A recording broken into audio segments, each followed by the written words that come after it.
I can't hear you.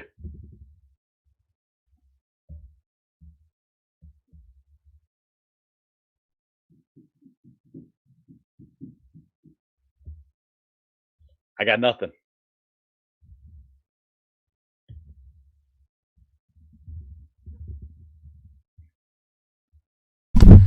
Okay, let's start this over again. There it is. Can you?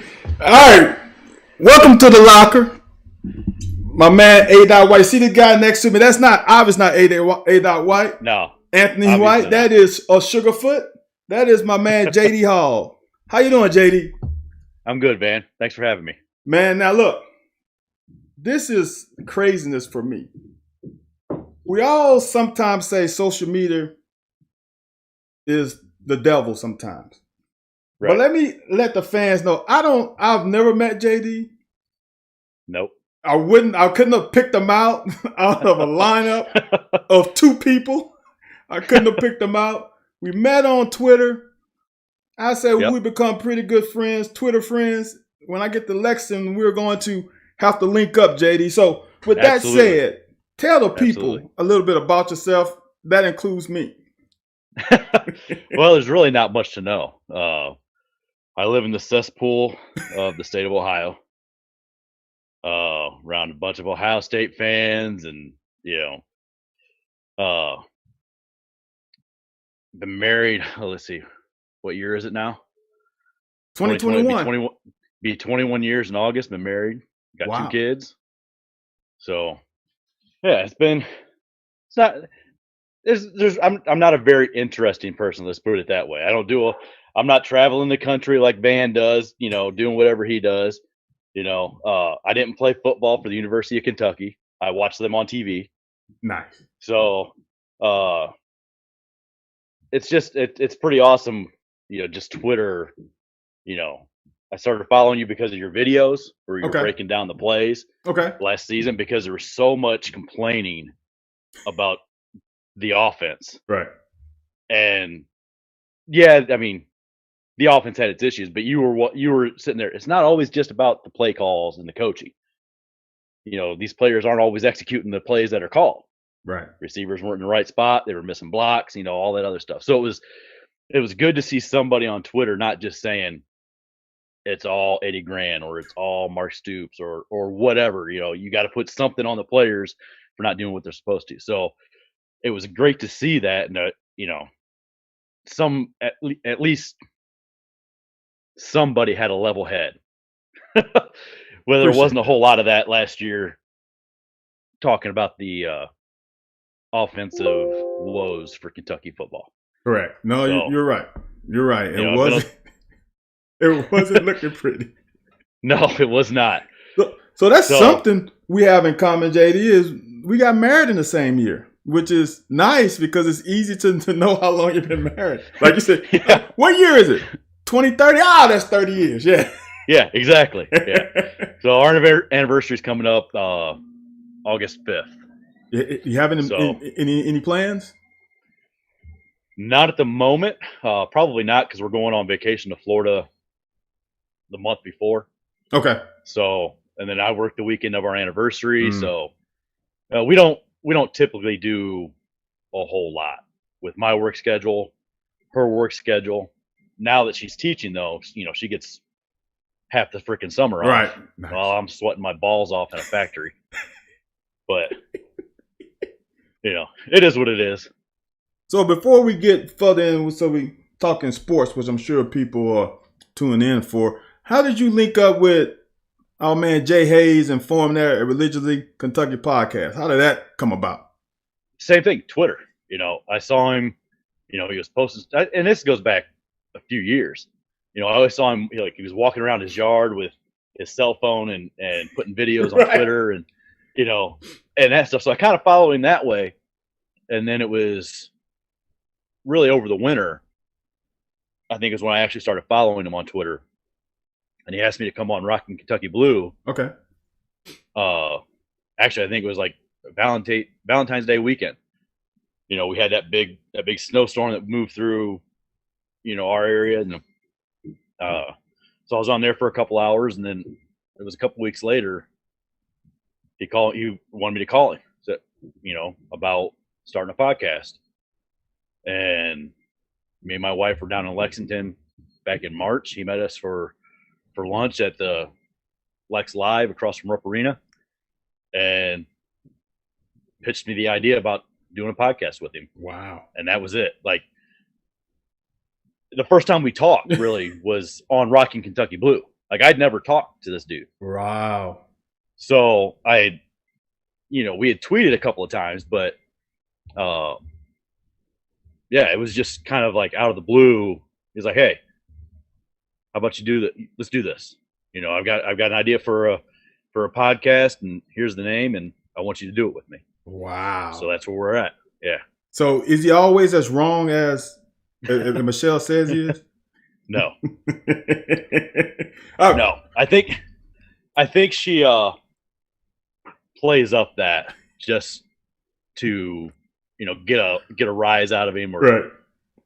Puts it on Twitter or whatever to get people just giving Jay a bunch of shit about his predictions and stuff like that. So he's not nearly as wrong as often as when he's serious about it. Okay.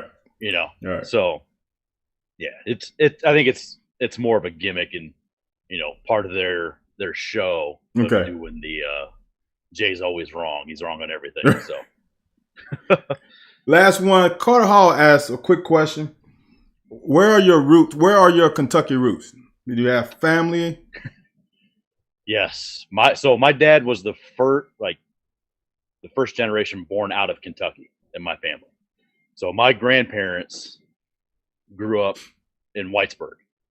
Okay. Both lived in coal camps, and didn't move out of there until my papaw got a job up here in Ohio working at Whirlpool. So they came down recruiting people to come work, and that's where my roots are, deep eastern Kentucky, southeastern Kentucky. So okay. Yep. I actually went to school at Alice Lloyd College in Pippa Passes. Okay. For my freshman year. So I went down there to play baseball, got hurt, was a little homesick, and transferred out, and that was basically the end of my college career. Wow. I made it one more year of school, and I was like, yeah, this shit ain't for me. Well, I like to sleep too much. Yeah, this ain't for me. Well, for the fans, I hear there's some lag. Go to YouTube. YouTube is the best option. And while you're on YouTube and listen to us, me and JD, you like, comment, subscribe while you're there. So JD, absolutely, yes, you are a football. We are Kentucky centric, but we are more football centric. Mm-hmm. And I know your ears are more on the street than mine because you're a little bit closer. We had this football camp last week. Well, I guess we want to call it this weekend, last weekend. I think it was this weekend, yeah. Do you call it this weekend or do you call it last weekend? I don't know. My days all run together, so all I know is I'm off the next 2 days, so that's all that matters to me. So this is nice. My weekend. Wednesday and Thursday is my weekend. Oh, that's nice. Okay. Now I understand why you was able to get on last minute. Yeah. So what scuttlebutt, what nuggets, info, how the streets talking since this camp last They are weekend? not talking to me at all. Oh, come on. Come on. I'm just a fan. So and I worked all weekend, so I didn't even have time or not all weekend. I worked Monday and Tuesday, so I didn't have time to even look and read all the recaps and everything about what was going on at the camps. I know one thing I saw was Dickie Lyons' brother was pretty impressive at the camp. I think they said he ran a 4.38 40. So that was one thing I saw a few different times on there. So is Dickie Lyons' brother what? Class of what? 22 or 23? I think it was 23. I think, if I remember right. And I'm sure he's a receiver. Yeah, he's a receiver. Yeah. Wow. I'm trying to find it to see what for sure he was as far as class wise, but I thought it was as 23. Huh. It looks like Carter Howell said 21. I don't know if he's talking about. I have no idea. He would be kind of late if It'd be very late, considering the 21 classes he's getting on campus right now. Right. That would be odd. Yeah. Yeah, I can't find it right now, and I can't remember the kid's name because he doesn't have the same last name as Dickie Lyons. Ah, gotcha. So, yeah, I didn't realize it was his brother when I saw his name, but then, in the tweet said Dickie Lyons' little brother, 4.3840, and was pretty impressive. So, but that's really all I was able to keep up with because I don't have cell service at work. I barely have internet service at all there. So it's not like I can't go outside and check the stuff out because Twitter doesn't load for shit when I'm at work, and everything's blocked on the computer. So I can't go. I can get on Twitter at one point, like in two computers up in our maintenance office, but only for like 20 minutes. So when stuff like that's going on, there's so much information that's out there, and I miss half of it. So wow. Yeah. So sorry to burst your bubble about giving you info about what's happening this weekend. But when I tweet about stuff, it's stuff that I've been able to read about. Nobody's given me any information. So, and I haven't had a chance to look on and read Justin recaps or anything for the weekend. I've got them all bookmarked on my Twitter to go back and read them. Right.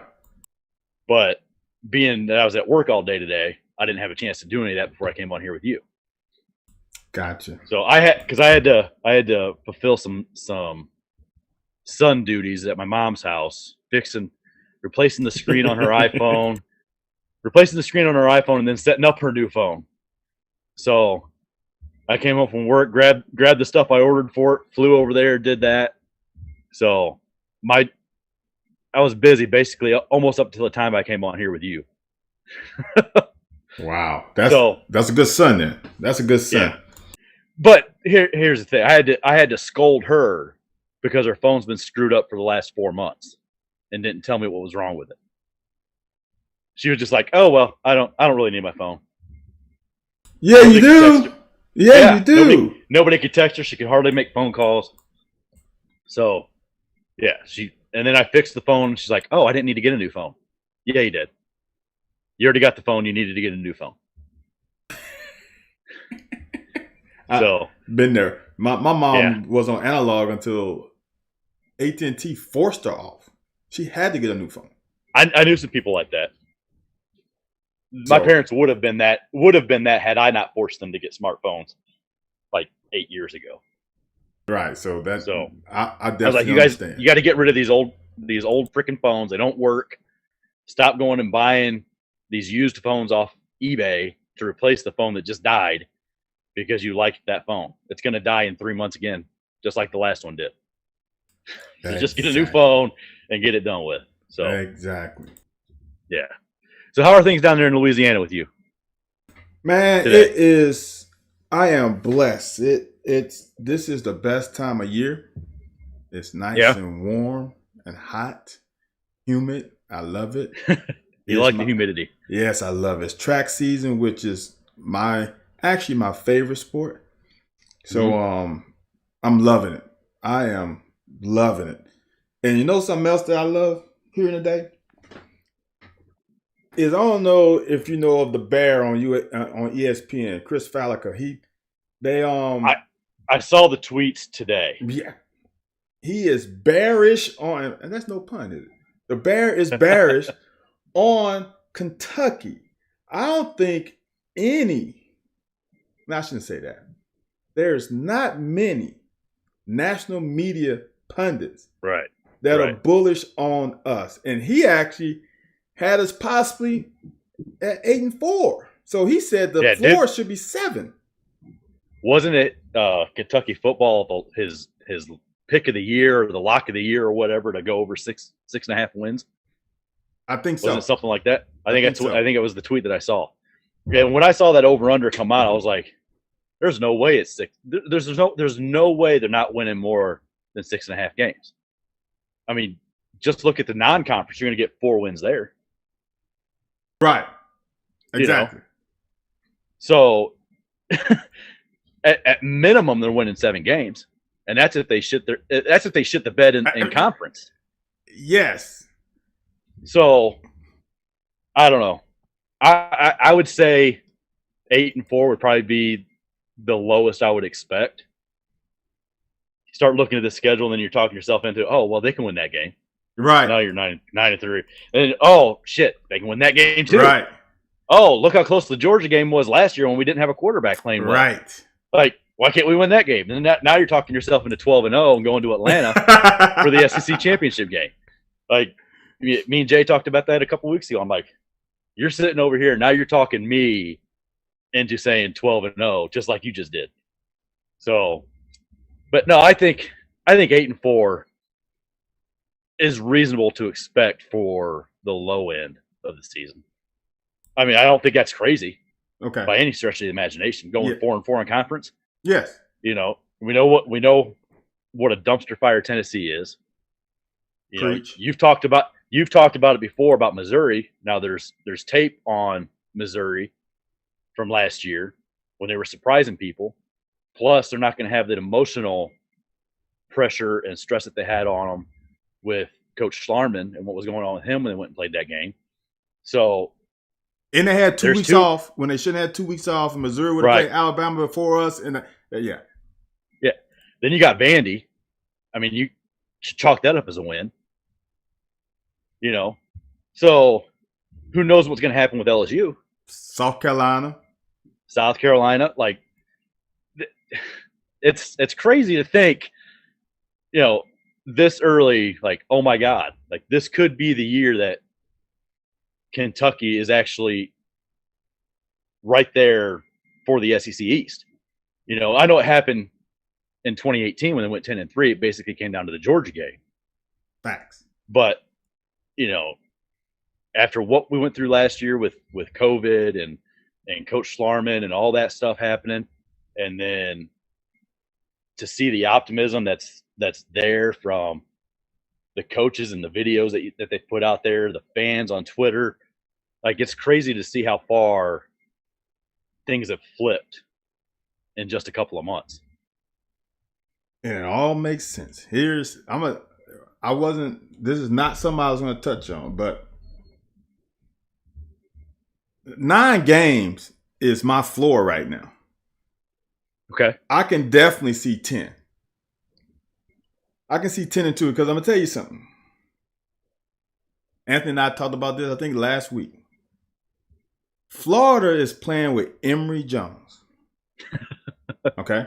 Not dogging Emory Jones, right? But Emory Jones been there for a nice hot minute. Guess who was starting in front of him? Somebody who hadn't started since in 6 years. Right. Hadn't started a game in 6 years when he started. No. Let's not even call that guy name who even got drafted. Let's call the first guy Felipe Franks. Started in front of him. Started in front of him. And then when Felipe Franks got hurt, you don't throw in your highly recruited star quarterback. You throw in a guy who hasn't played in 8 years. You throw in a walk-on. Right. So Emory Jones can run. We know he can do that. Oh yeah. We know he can do that. For sure. But I don't think anybody's seen him throw the ball consistently yet. Exactly. So that's a question mark. And it's not like Dan Mullen is setting the world on fire at Florida right now. He's under a lot of pressure from fans and all that, especially with what was reportedly going on as far as the outside the program, like the extra benefits or whatever, the recruiting stuff that was going on.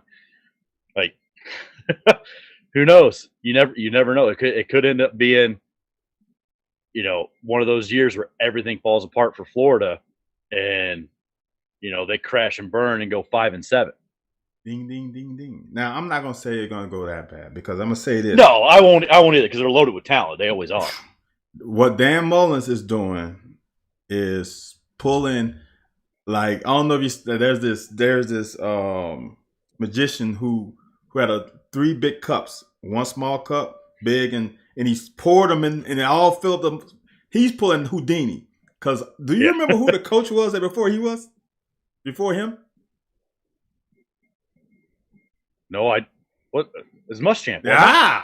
Yeah. And we all saw Muschamp ended with South Carolina. He went there with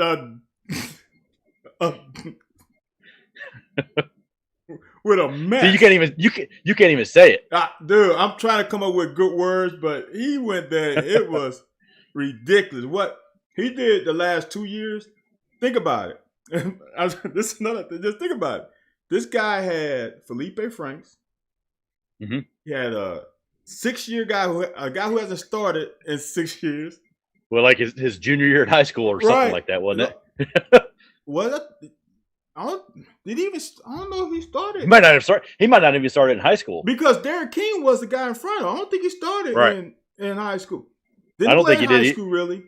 Didn't play to begin his career. So Dan Mullen started with Felipe Franks and a guy who hasn't played football in a hot minute, and he's winning. That right there says it all. You cannot tell me anything else. This guy in 2 years took Felipe and a non-starter and got those guys as far as I can even. Jeez, dude. Well, I think Kentucky helped Florida by hurting Felipe Franks. Facts. Because if he doesn't get hurt in that game, they don't win. Well, like that was another loss right there. Yeah. If they don't throw Yusuf Corker out the game for the targeting call in end zone, they don't win that game, even with Trask. Right. People don't remember how many DBs we went through that game. Yeah. That hurts. But right now I'm on that Kool-Aid right now, and my wisdom teeth are starting to hurt because of all that sugar back there. But I'm telling you, you look at the schedule, who scares you? Who really scares you? There's no Bama this year. No. There's no Ole Miss this year. No. There's no Texas A&M this year. Nope. Who's going to start for LSU? They got a new defensive coordinator. I'm not sold on Coach O.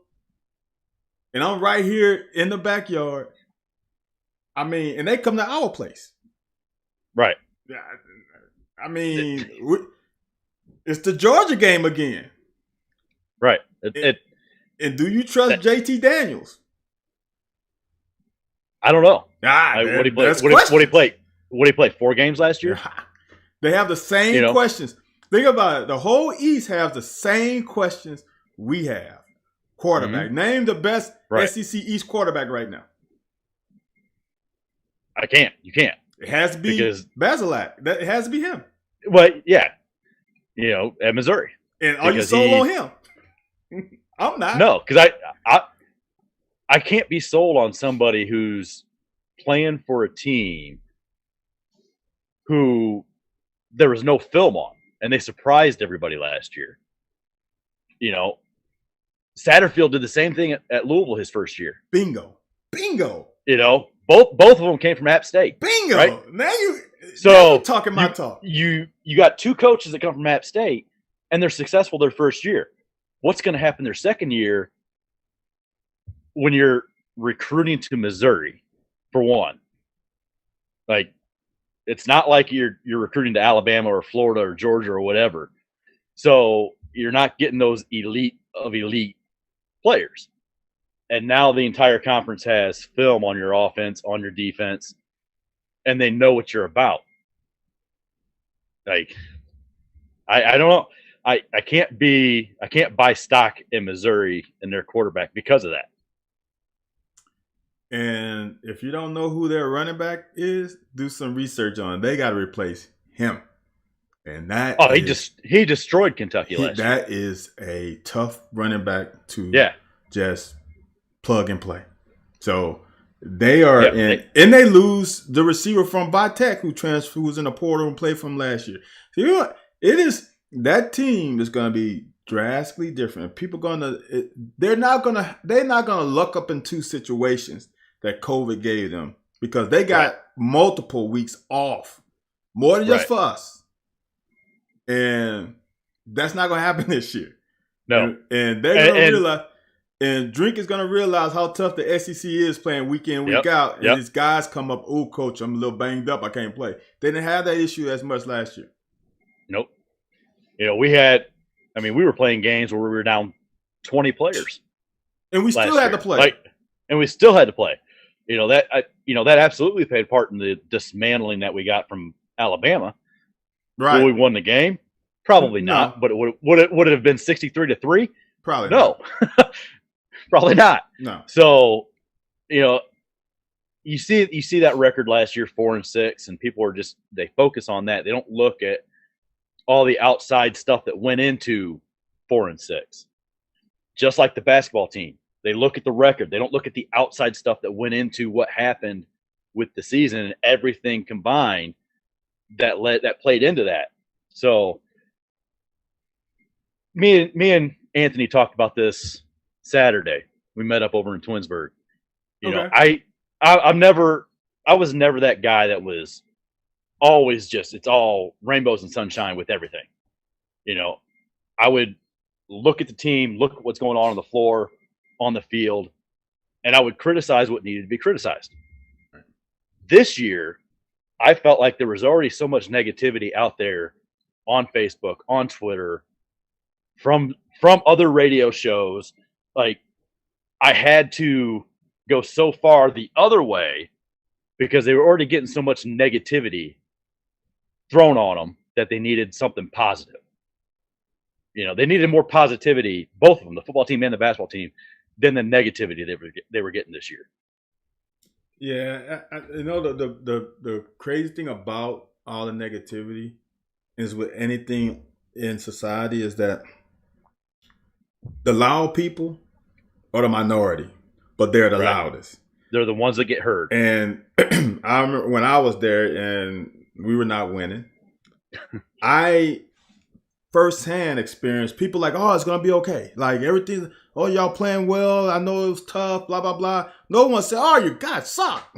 You guys are the worst thing ever. No, it wasn't that. There was a lot of fans that were down for us during those times. But, man, the loud ones drawn out all the 70% of BBN that is positive. Right. That 20% kind of sways that other 10 to join them, and now we got a chorus. To get loud. Yeah, now we got a chorus. Could you imagine if there was Twitter back when you were playing? No, I don't want no. Or even back in Mark Stoops' first year. Like Twitter wasn't the way it is now back then. Good point. So, and you're only talking, 10 years or whatever.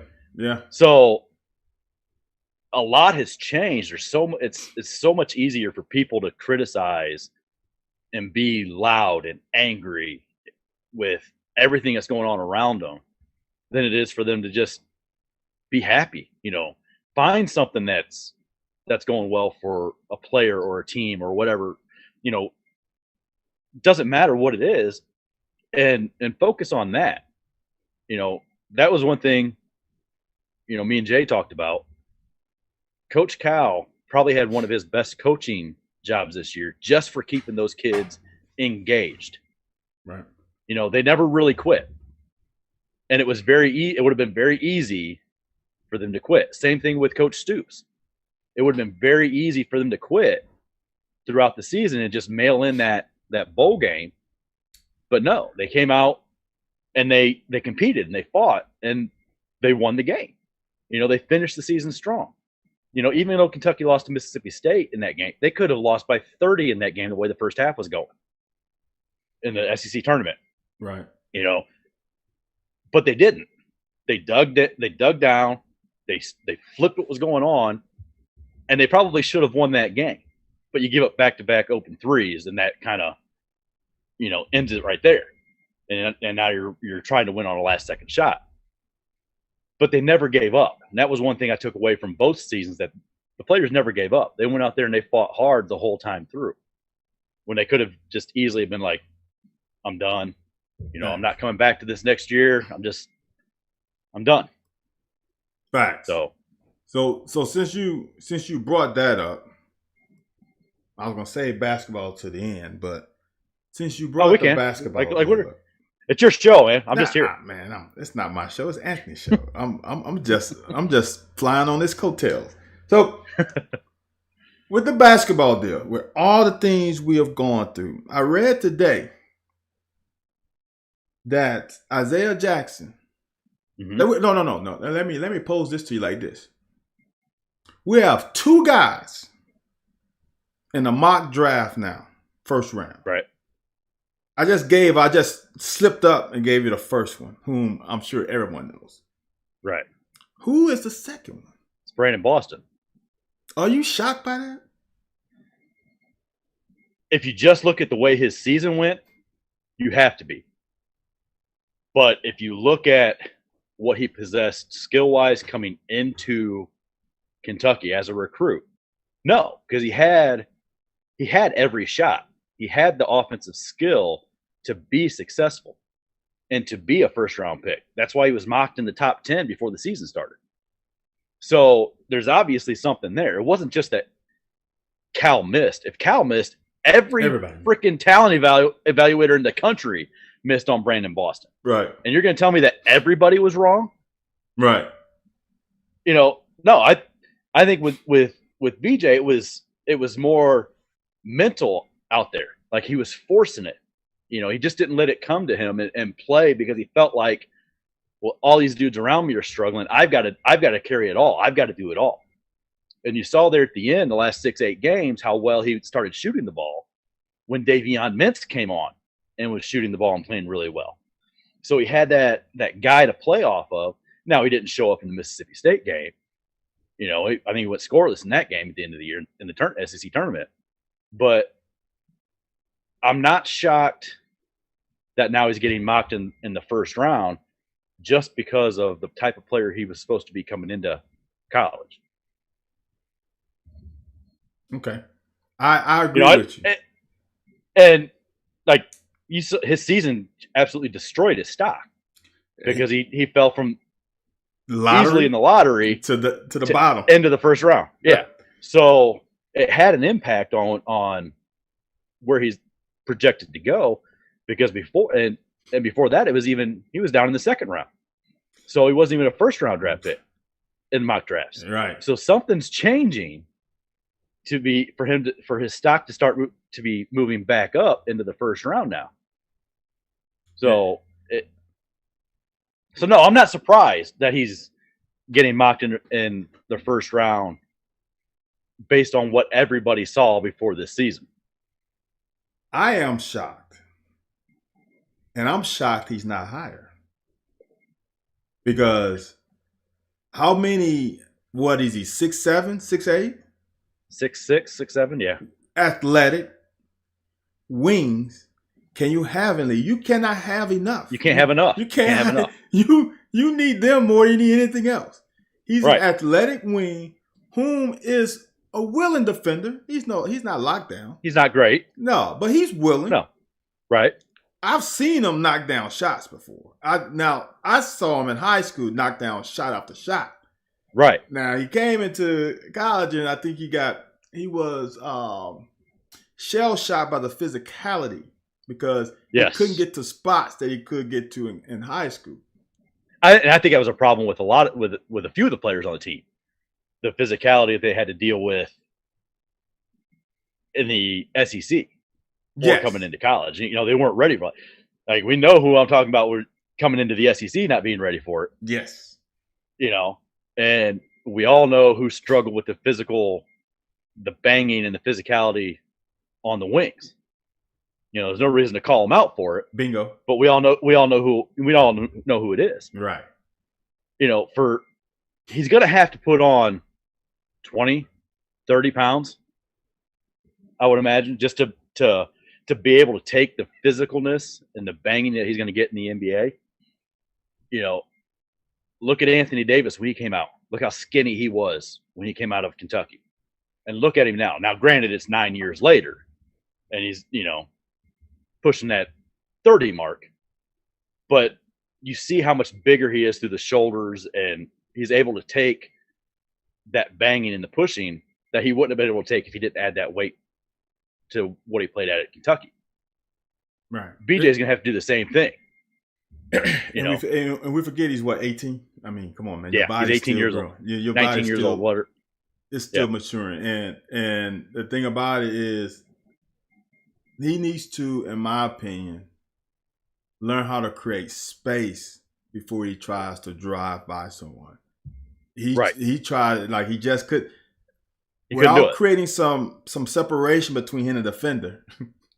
When they bump you, he wasn't used to the bump. In high school, you just go by somebody. You gotta create some space, and that's why I think he's gonna be a really good pro.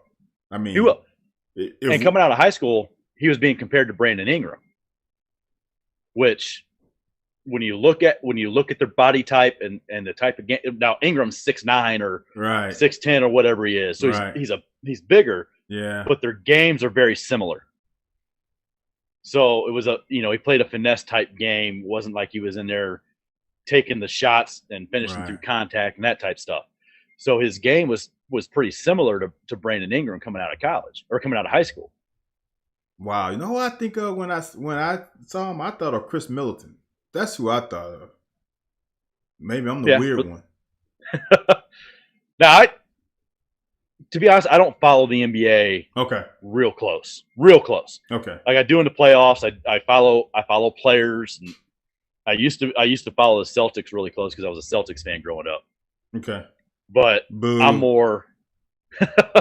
Well, you got to remember when I was a kid, just like when you were, it was Larry Bird, it was Dennis Johnson, Robert Parrish, or Kevin McHale.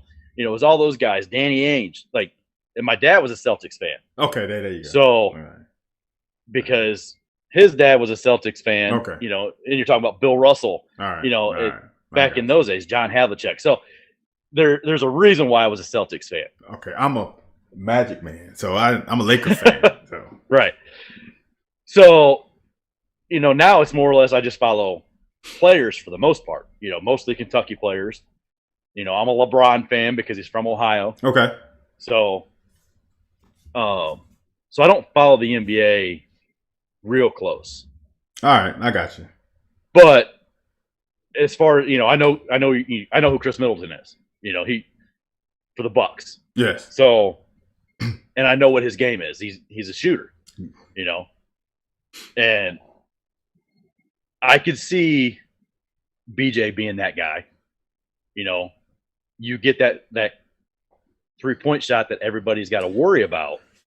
And that allows you to then be able to drive past somebody because they're closing out to protect that shot. Right. And now you can drive past them. Right. We saw in the Auburn game where he hit a couple of those step back threes and dropped his defender. Yes. So he's got it in his game. He just has to consistently be able to show it. And it's going to be easier. It's going to be easier when he's playing with a little better talent around him. It's also going to be easier in the NBA for the type of game because the game is so much more spread out because of the defensive rules. Yep. So that's why I think one of the reasons, like you look at Kentucky players coming out and going to the league, why they're so well prepared for the league when they get drafted or they get signed or whatever, is they're already seeing a lot of the concepts that they are going to see in the NBA offensively. The screens, pin downs, isolation. It doesn't look as pretty in college. Right. Because everything's so packed in. But then you get into the NBA and you have the defensive 3-second call. You have to be within a certain distance of the man you're guarding. Like everything is the wider lane. Right. Like everything spreads the game, the floor out, the deeper three. Everything spreads the floor out, allowing for more space for some of these players that we don't think. Well, they weren't real good at Kentucky. They're not going to really do anything when they get to the NBA. But you see guys their game seems to blossom once they get to the league because they're not seeing anything that's really new to them. I agree. If that makes sense. No, it's perfect. And we run our program like a pro program. The practices, the accountability of honing your own craft, getting with there's a lot of stuff that is so pro centric that the transition is so much easier. And we've heard Pat Riley talk about it too. Yeah.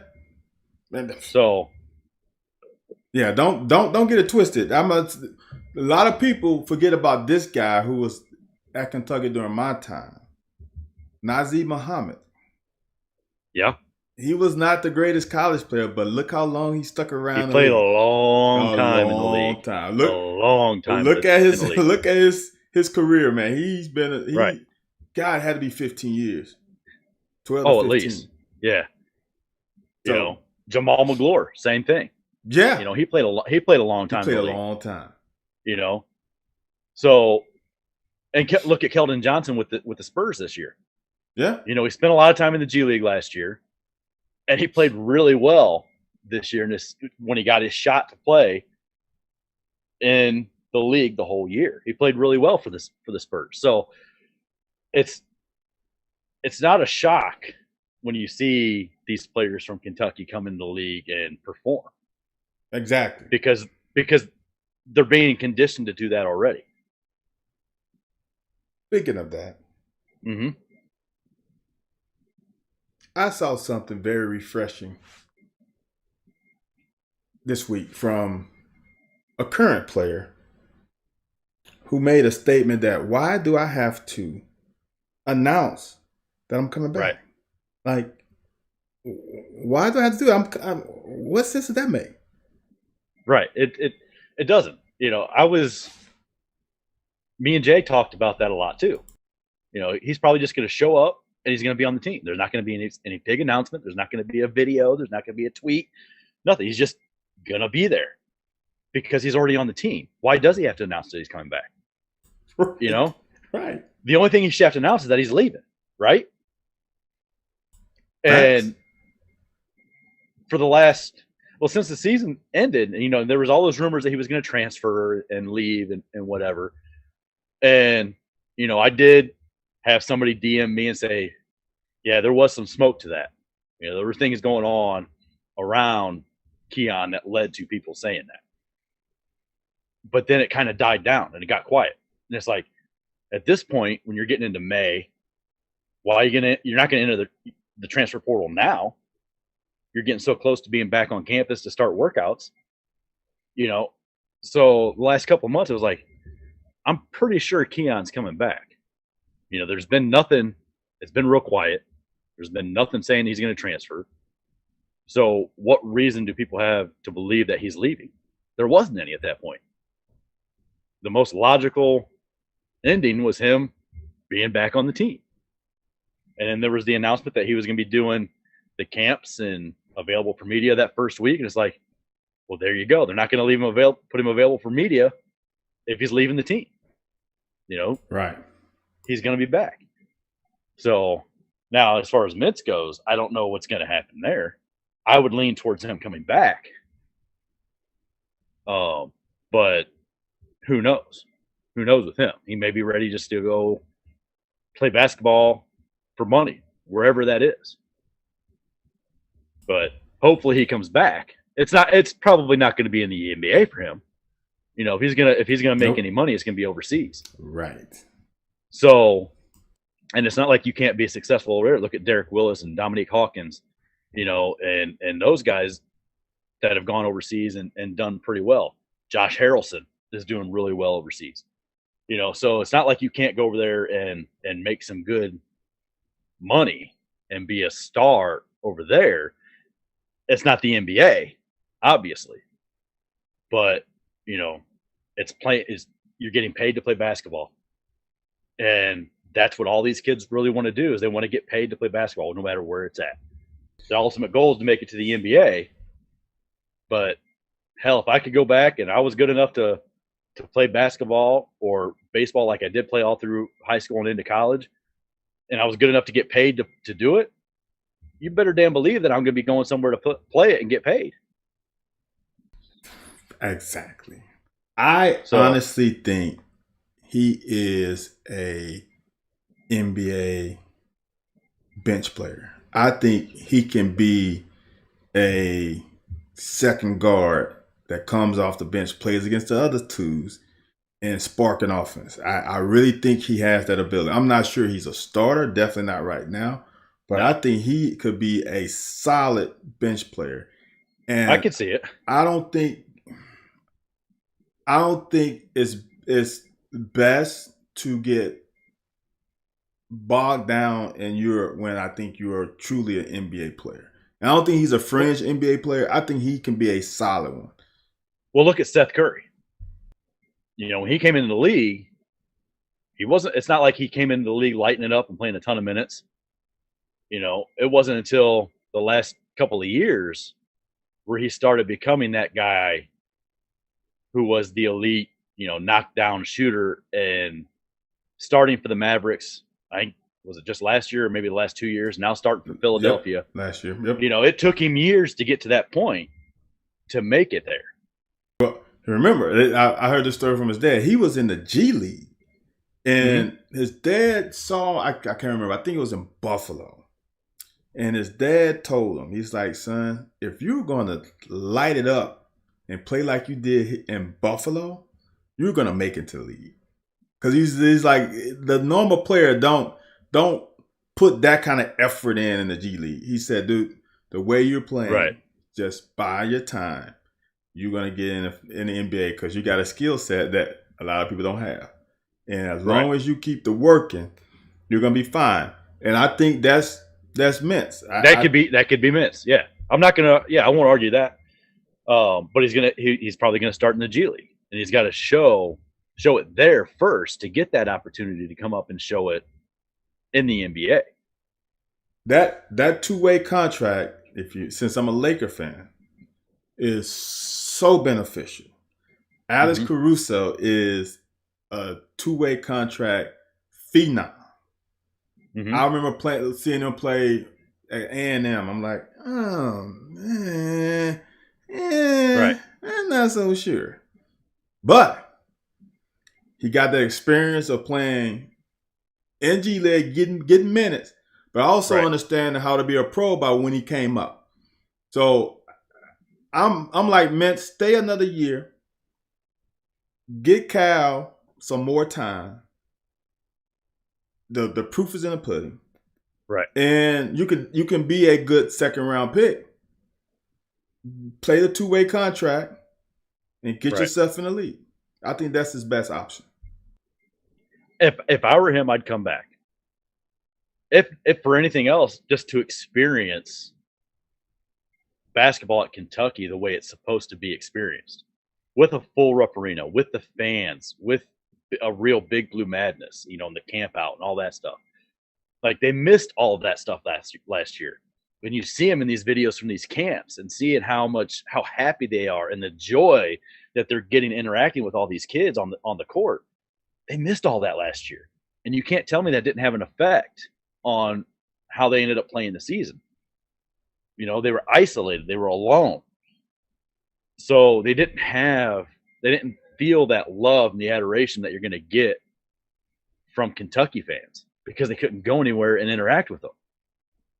So, and I think that's just going to be huge. And even like for the football team too, you know, it's going to be huge just to have a different atmosphere around the field when you're playing.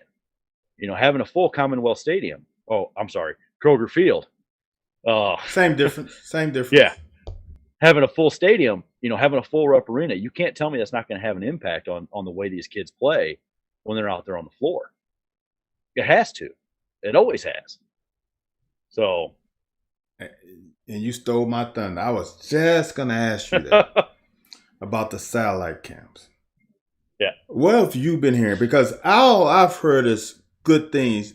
However, has Mintz been in the picture there? Has he been at any of these camps? I haven't seen him. That's what I'm frustrated about. Because I need Mintz to be at these camps so he can feel the love. I need him to be at these camps and understand how much BBN really appreciate what he did for us last year. Right. I need him to be at the camps and shake the hand of these kids and say, "Oh my God, you're my favorite player." I need him to get that so he can make his little butt stay another year. Well, I think I saw Kellen Grady in a picture for the first time today. So he's on campus now. He's doing this now. So nice. it's awesome to be seeing what's going on at these camps and to see the personality from these players that we didn't see it last year.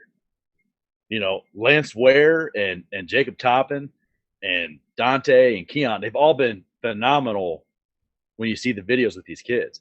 You know, that first video that they released with Jacob Toppin, like I don't think the kid ever stopped smiling. Right.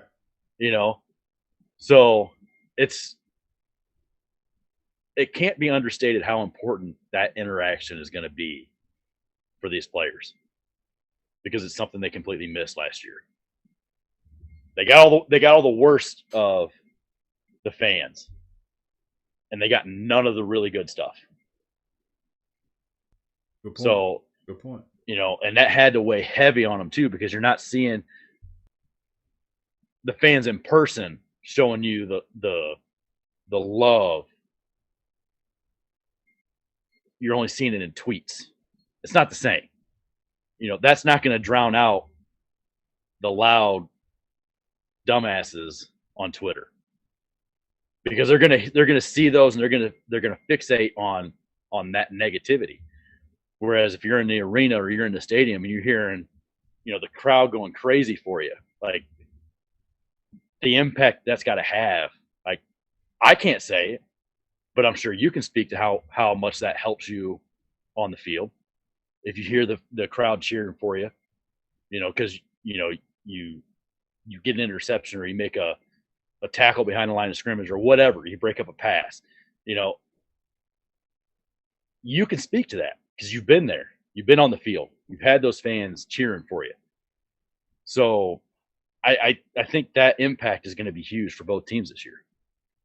It definitely helps. I mean, like I played on some bad teams. I was on a 1-win team. I was on 2 4-win teams. And for fans to be, for my senior year, after Coach Curry was fired, and to have those fans come to Commonwealth when it's 30 degrees, not saying it was a lot. I'm not saying it was 50, 60,000, but 20, 30,000 people braving that weather and cheering on us, it really left a mark on me for sure. And I appreciate all of BBN, and that's why I wear this every day, because Lexington and the fans there showed me so much love in my 4 years there through the crap that we put them through. That it was amazing, and it is. I keep on saying this. It is a football state. I don't care what anybody says. Mm-hmm. It's a football state, and I think it's showing now, and I think it's showing even more because fans' expectations are so much higher now. Mm-hmm. And even with the winning we're having right now, they're not satisfied because they see we can get to the next level. So that is so. I never saw that coming. Honestly, never in my lifetime, because I just didn't see us being able to recruit like we're recruiting. Right. And the level of talent that we have now is, for the first time in my dealing with Kentucky since '93, that we have had a SEC talent on number 1, number 2. When I played, we had some SEC starter talent, but our backups were not quite ready. I can't say that anymore. We are stacked too deep. At the most important position in the line of scrimmage, we are stacked 2 to 3 deep in some positions. Right. And that is so important and so crucial to winning games in this conference. I don't care how many times you keep passing it. You still win up front. And that's amazing to me that we have been able to recruit so well at that front. We had Bud, we had Josh Allen, and then we had Jamin Davis. Right. First freaking round, y'all. Don't forget about Zadarius Smith too. Zadarius. Yes, that's right. Yep. Come on, man. So, yeah. So that to me says it all, man. So and like I had an interaction with a dude on Twitter, and it wasn't something because of something I said. Somebody sent me the tweet and was like, "Hey, look at this," and like the dude was basically wanting Stoops fired and saying what other SEC school would deal with the record that Stoops has in his career. He's under 500. Well, he's 49-50 after starting out the first year 2-10. you know, and he's talking about it only having a 36% win percentage in conference. What other school is going to, accept that at their program and not fire them and move to get to the next level? And I asked him point blank. I was like, at what point in Kentucky's football history has the program been in better shape than it is right now? Now, that's talking recruiting, coaching, facilities, everything. At what point has Kentucky football as a program been in better shape than it is right now? And he wouldn't answer it. He just kept going back to, he's been beating baby seals, and that's why he's made it to 5 straight bowl games. And it's like, come on, man. Like, if you don't like Stoops and the football program, go cheer for Louisville. Right. They'll fire a coach after 2 years if that's what you want. I think those guys are doing that on purpose. I don't believe he believes that. I don't believe he believes that. I don't know if we were doing an episode of Religiously Kentucky this year, you can better believe he'd be on the dumbest shit on Twitter this year.